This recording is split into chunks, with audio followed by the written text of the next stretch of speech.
4 రోజులు సావాసం చేస్తే వాళ్ళు వీళ్ళైతారు అన్నట్టు మనుషులతోటి సావాసం చేసి రాను రాను మంకీలు కూడా మనుషులకున్న అవలక్షణాలన్నీ వంట పట్టించుకున్నట్టున్నాయి కదా. లేకుంటే ఎందుకు ఈ కరీంనగర్ జిల్లా సైదాపూర్ మండలం ఎనకపల్లి కాడైన కోతుల ఫైటింగ్ చూస్తుంటే చిత్రం అనిపించబట్టింది.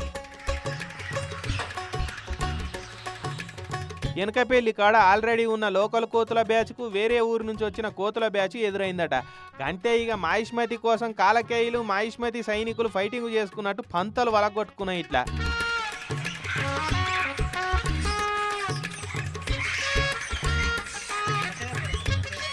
కిసకిస సప్పుడు చేసుకుంటా జనాలకు వశపడకుండా చేసిన ఈ గంజాయి కొట్టిన గలీజ్గాళ్ళ లెక్కనే జోపుకున్నాయి.